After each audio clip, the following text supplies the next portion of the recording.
Court, and with me today I have Advocate Sati, who is a senior counsel and has also served as a Chief Justice today at the court, and we have Attorney Ronald Lowe, who also served as a Justice today in our courts. Welcome, ladies. So I have to ask, how was your experience adjudicating over the matter today and the type of work that was, submitted to you both today? We are really impressed because we didn't expect this level of quality from the students, and they were all well prepared, and we realized that they were confident, and we were impressed the way they have handled the matter and the argument. They can think on their feet, and none of them was like not sure of what they want to say, but you can see they know the law, they researched, and every time they ask a question they could think on their feet and answer immediately. So, Justice Ronald Lowe, what do you think? Do you think that programs like these are very important and crucial with one that is aspiring to be a legal practitioner? Absolutely. I mean, I've been in practice now for almost 20 years. And if I had this opportunity that our members, our alumni has now, I mean, I feel that I would have been able to contribute more as a young attorney, a young practicing attorney. And I see this as such a blessing, because when you come out of law school, you know absolutely nothing about civil procedure. And this makes civil procedure more accessible. You understand more. Most people at university do very badly in civil procedure, but it's because this is the only exposure to civil procedure that you will get. And having this while you're studying is such an advantage. It really is invaluable. So I want to ask, what does it mean to you to be part of such an organization as SABWiL, and just giving off your experience and your time for the betterment of the next generation? I think this is very important for me, because I believe in empowering young people, especially a girl child. Not that we're excluding males, but because women are always disadvantaged, as even the topic of today, it was evident of this. Yes, but I'm really happy that we are here. We as people who've been in practice for quite a while now, so that we can guide them and prepare them, and tomorrow they'll be better lawyers, even better than us, because I actually said to some of them, if any one of you is going to be my opponent tomorrow, I'm going to watch my back, because I'm not going to relax. You guys are very good, you prepared. But I think it's important for us as legal practitioners to plow back into society what we have benefited. Okay. Yes. So I just want to ask, where do you envision the Human Rights Court to be within the next coming years, and what kind of impact do you think it's going to have on the legal fraternity going forward? I think that it will have a huge impact on the legal fraternity, and I think that we should perhaps advertise more so we can get more more young people involved. And also, I think we should have more than one human rights court sitting a year, definitely, to give other people, other young students a chance. So maybe June and November, June or December, yes, at least twice a year.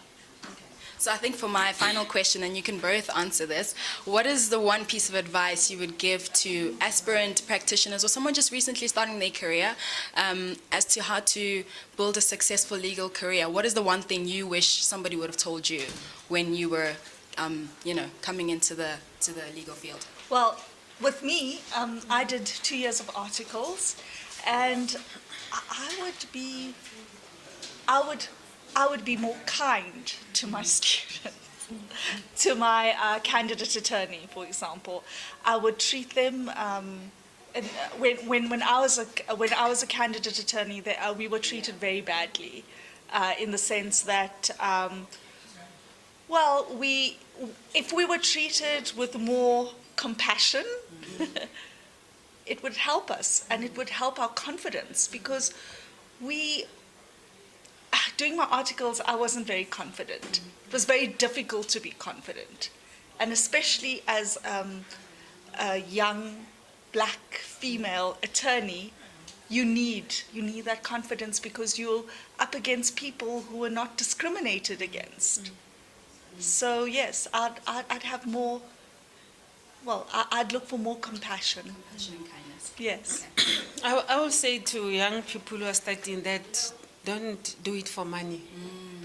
Don't do it for money. Money will come afterwards. Do it for the love of it. Love what you are doing. Be passionate. And it's just like being an entrepreneur. When you start, like one of them just asked me, where am I going to get clients? When you start, you're not going to be busy. It's like entrepreneurship. It's about profit or risk. It's a risk that you take. But if you make sure that you interact with people, you come to social gatherings like this, in some instances you must even offer to work for free, and you build those relationships, and you'll find that people start, you start building because you start building a reputation. Unlike attorneys, we don't do articles, we do pupillage, and then after pupillage you must get chambers and make sure that you pay. And with advocates, we paid 97 days. Do you ask yourself, where do you get the money from during that 3 months? So what you must do, you must make sure that you take smaller chambers, and you start small. And when your practice grows, you go to bigger chambers. You can even share. But I think my advice is that don't sit in your chambers, because nobody's going to know you. Try to interact with people, offer yourself, do your research, and make sure that you do a good job so that people can keep on recommending you. Well, guys, you hear it here. Like, network is the name of the game. Thank you so much, justices, for just coming over and just doing such an incredible job and just giving of your time and experience. And we really, really appreciate that. Nkosikazi Malibongwe. The other thing is that I think they must also go to rural areas. The Human Rights Court must also go to rural areas, because Not that's just where Johannesburg. not just Johannesburg. That's where it will also have an impact in the rural areas. Yes. Thank you so much, and tune in further. Cool. Thank you. Thank you so much. Thank you. Thank you. No, but it's fine. About what? The last bit, I was saying that, I was just saying never give up, because of all the hardship. There's so much hardship that you have to get over. There is. And a lot of people And give up. being a black woman, It's very, and you always have to put yourself 10 times Yeah, more that's true. than your You always have to. male counterparts. And there's this thing that women were emotional. We don't think straight. Don't laugh. Okay. Hey guys, welcome back. We are with the respondent team. I mean, obviously I'll let them introduce themselves. So we'll start with you, girl. Introduce yourself. Hi, I'm Prudence Mate, and I was for the respondent. Okay. I'm Siso Mona. I was the senior counsel for the respondent. Hi, it's Ntlantla here, and I as well was the counsel for the respondent.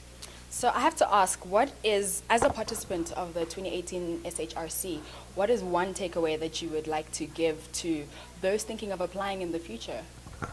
Okay, for me, this was a very, very, very brilliant activity. I think that more law students, aspirant learners, should get involved in such activities, because already we don't get to experience such activities at a varsity level or school level. So I've learned a lot. I've learned to engage with other people, the applicants. I've learned to engage with the justices. So I want to ask you, how do you think that you've grown as an individual and as an aspirant, like a legal practitioner? Okay, Okay, so the moot court initiative actually stimulates your mind. It challenges your mental capacity. So from the individual point of view, I have grown in a sense mentally. The preparation for the moot court grows you mentally. You stop silly things like your procrastinations, things like that, because you like, yes. So as an individual, you start to get skills like planning things ahead. And then in the professional level, just the professionality of the entire case, how to approach the court, how to dress, how to address your justices, how to even structure your submissions in the moot court. Those were the most important things that I've found in this competition. Okay, so I want to ask you, do you think opportunities such as this, mooting, and just being involved in workshops and stuff, how crucial are they in building your legal career? Okay, thank you for the question. It is known that these days having an LLB degree can be seen as a common thing. So if you're in possession of an LLB degree, you must be someone with a difference. What distinguishes you from the rest? Absolutely. So such opportunities, they give you an opportunity to challenge yourself, to acquire skills, to discover yourself, but this is where I'm lacking, and then you are able to improve yourself. So these are very key and critical opportunities which every aspirant lawyer must take or engage with. We challenge ourselves, we move out of our comfort zones, we make ourselves like grow in the field. Okay, that's good. So just one more question. You guys can all answer this, okay? What is the one word you would use to describe this whole experience? Let's start with you. Amazing. Amazing. Exceptional. Exceptional. Extravagant. Extravagant, and of course invaluable. Thank you guys so much for being a part of, our Human Rights Court today. And clearly you guys have learned a lot, and clearly you're taking away a lot. And obviously you would recommend this to everyone. Hello. Obviously, Guys, everyone, participate. please, what are you waiting for? Why are you sitting on the couch? Apply. Thank you so much for joining us, and hope to see you guys soon. Gamala makosi. Malibongwe. Good day, SABWiL alumnus. Before you is Dominic Pondlovu, and I'm a SABWiL alumni. And we just wrapped up our SABWiL 2018 Human Rights Moot Court. And I'm standing with applicants, and we'll be giving a very short interview. So I wanted to ask them a few questions about their experience here. And I will start with Thabang.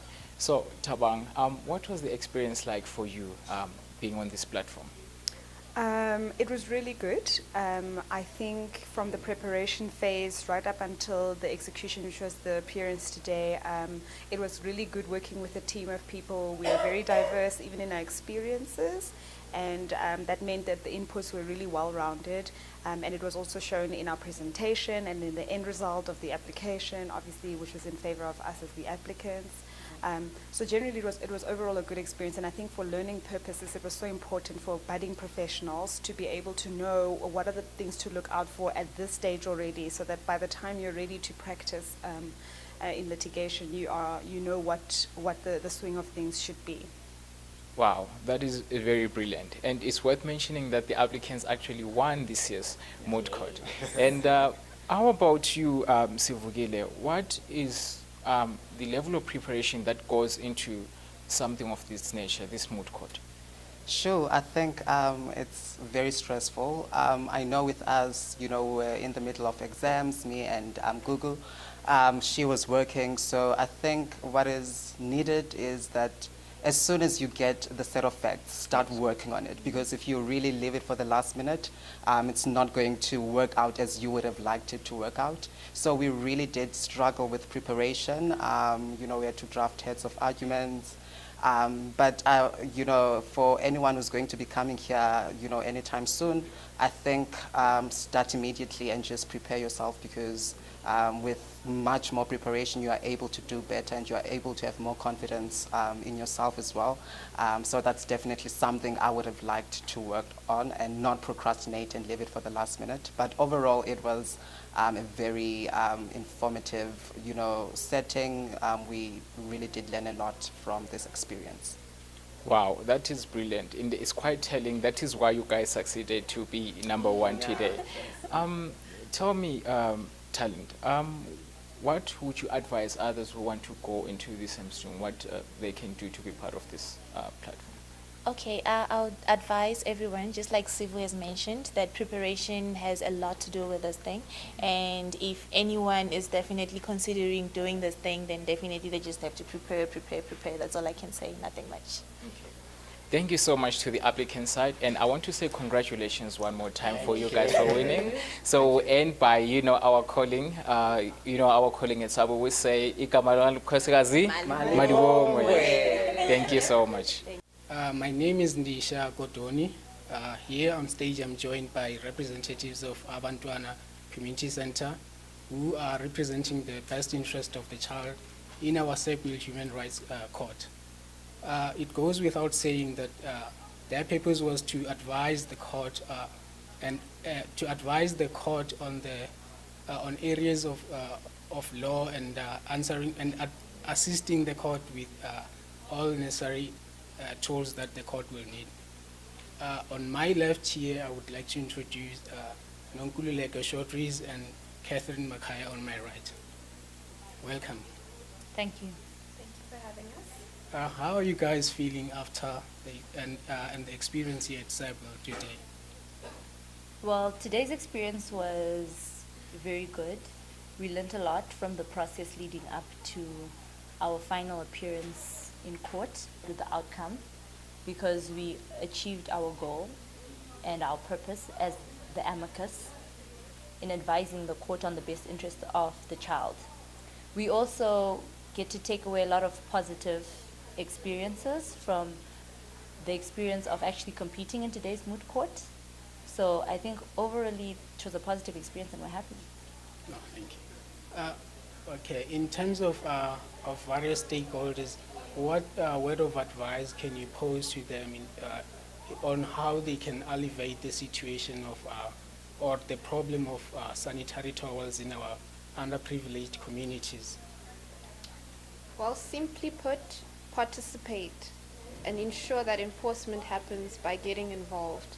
So to the extent that you can encourage others to give, if you're unable to give yourself, then do it, because the state tends to take long to get things realized. So let's work as a community and society to get stuff achieved. Yeah. My last question to you guys, what word of advice can you give to other law students out there who would like to take part in moot court?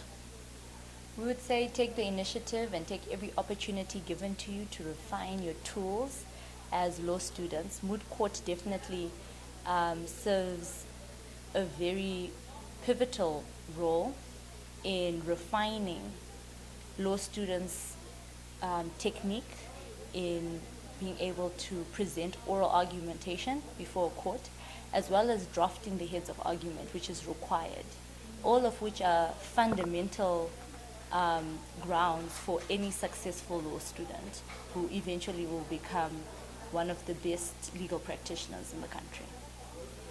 Can you add something on your side? Yes, even in relation to that, when we learn the different modules, we learn them in isolation. So moot court gives you an opportunity to have that interdisciplinary nexus that empowers your understanding of all those modules that you've come across. So it's really a good experience to be able to be exposed to the interplay and not just the portions of the whole picture. Yeah. We've heard it ourselves from our participants, and I thank you guys for taking part in our SABWiL court. Thank you for having us. Hello to our viewers. My name is Domini Begisi Pondlovu, and I am a SABWiL alumni. And today we just concluded our 2018 South African SABWiL Human Rights Moot Court. And I'm standing with none other than the president of SABWiL Alumnus, Madula Mofugeng. And I want to chat with you a bit about the organization and how far we've come and what we have done for students. Madula, just take it away. Tell us a bit about yourself and the role that you play in SABWiL Alumnus. Okay. Thank you so much, Dominic, for taking this time to actually interview me. Well, I actually just recently graduated on the 26th of September, and subsequently on the 28th of October, I was elected as the very first newly president of SABWiL Alumni. Within the 2 weeks, we had to have our inaugural meeting. Within that meeting, we discussed the Constitution, we conferred SABWiL shadowing certificates, SABWiL human rights certificates, and we elected additional executive committees. So it's been only about 2 months, but there's so much that has been done. And as you can see today, we were gathered here. We had a very lovely and progressive day. We welcomed more alumni into the organization. They participated very well. I myself participated in the SABWiL Human Rights Court in 2016, and from that year till now, I can tell you that SABWiL has indeed grown. Today we actually had our very first amicus curiae in the history of SABWiL, and we had 3 participants from each side, the respondents and the applicants. So a lot took place into the preparation, and there's so much more that is still going to place. Well, also my role is to make sure that we execute all the plans or the ideas that the executive committee has. My role is to also to make sure that there's peace within the organization, to make sure that we carry out our mandate, to make sure that within this 1-year tenure, our plan of action is actually carried out, and to make sure that besides the law, although we embrace law, we embrace blacks, social activities and social awareness is still raised within society, within South Africa. Tell me, what other programs besides the Human Rights Moot Court does SABWiL actually do for people that are even admitted attorneys or advocates or practitioners in general and students? Okay. So besides the SABWiL Human Rights Court, we also have the SABWiL shadowing. Now the SABWiL shadowing, it is done, practitioners get to participate in that. As a student, you are allocated either an advocate or an attorney. You get to shadow them for either 2 days or 3 days. You learn from them. And then besides the SABWiL shadowing, we often have our financial literacy master class. It is not only limited to students. Practitioners are welcome, advocates are welcome. And there are other events that will be carried out in 2019, which we'll not mention right now, which do involve our legal practitioners. Okay, well, Lady President, thank you so much and for your time. And thank you so much.